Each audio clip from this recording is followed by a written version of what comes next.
What's up, people? Mighty Lubu here, back with some more Destiny Child, and man have I been lucky. I got myself a Lang Fei. What? So lucky. This girl is gorgeous. But anyways, in today's video I wanted to talk about, go into detail about some of the roles and the units, kind of spread some more knowledge out there, and go into PvP as well. But let's get right to it. Let's talk about the tanks. So if you play MMOs, you can kind of see it this way. We have main tanks and we have off tanks.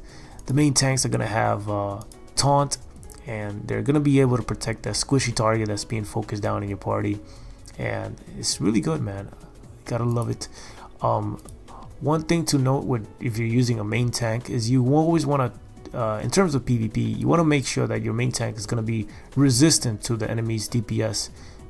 Like if you want to bring a tank that's going to be a grass type versus a unit that's going to be really spam a lot, which is a lot of water units being used, which are Eve and this cool girl, or Eve, and they use like a debuffer like this dude over here. This guy is very popular. A lot of water units, right? So you want to have your main tank sort of absorb. You'll be able to absorb a lot more damage if he were to be resistant to that.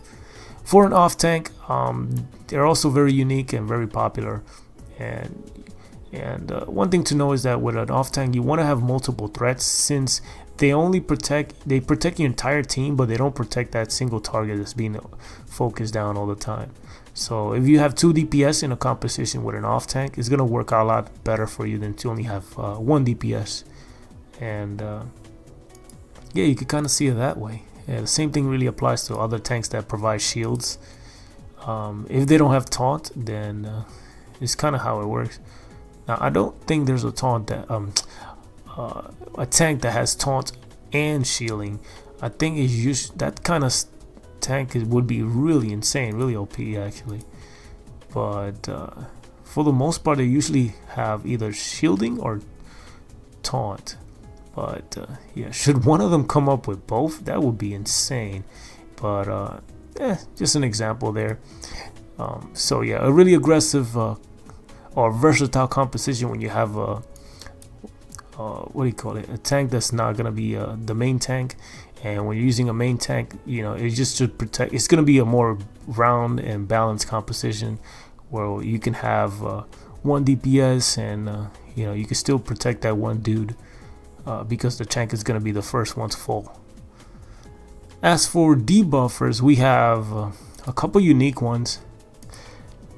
Overall, all I can say about debuffers is just that, I covered them out the video, but it's just insane, man. Skill charge is outclassing the other ones.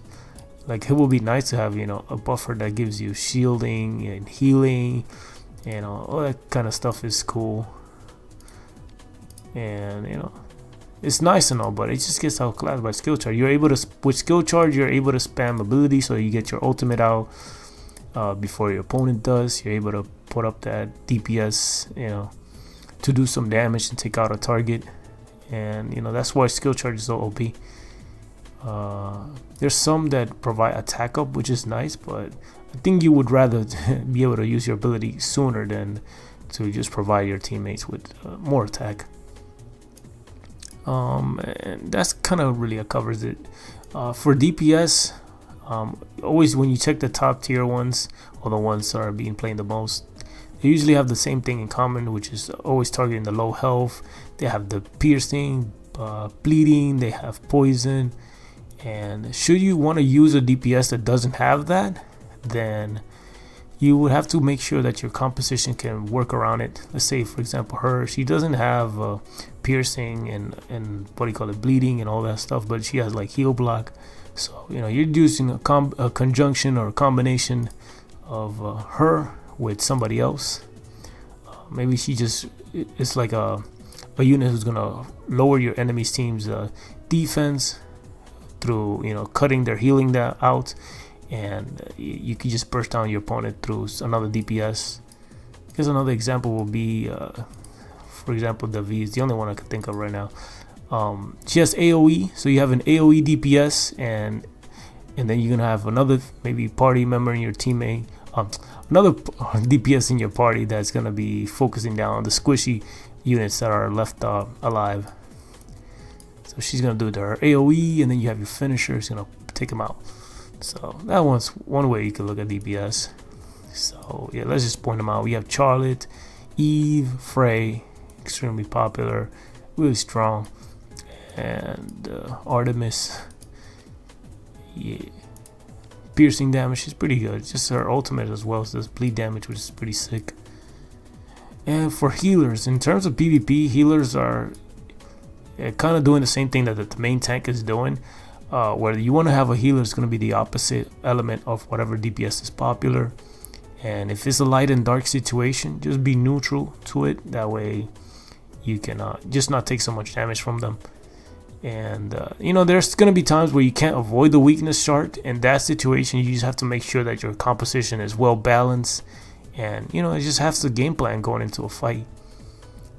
But yeah, that kind of just about covers it for the units. I did say a lot of things that, you know, in my other videos similar to this. So, you know, hopefully you found that helpful. But let's just cover PvP real quick.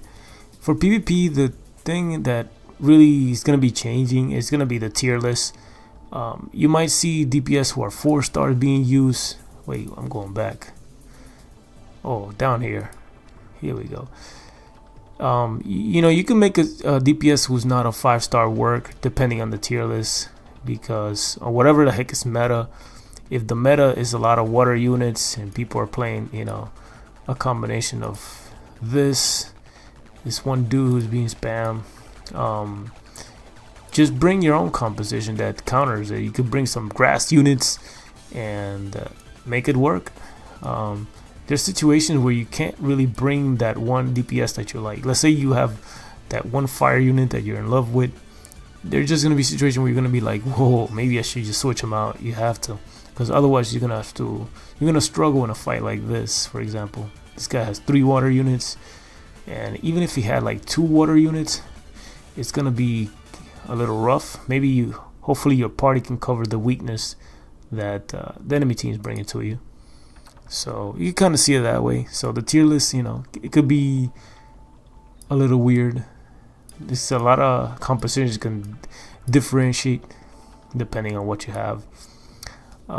It's possible to have a composition where you don't have tanks, we don't have healers, or you don't have you know, neither of those. You could bring like a really aggressive composition. Say you're going up against this guy, for example, right? He has 3 water units. Maybe you have a composition of 2 grass types attackers. You have some debuffers, and you have 1 buffer. And you're going full YOLO, full ham, and going for these squishy targets over here. You have her and her over here, and you're making sure that your grass units are just gonna tear up through this. You know, you can make a composition work. You just have to be creative. But hopefully you guys have found this helpful, and try it out there, and hopefully it works out for you. But it's BB Mighty Lubu, and don't forget to like and subscribe, all that good stuff. And yes, thanks for watching. Peace. I'm out.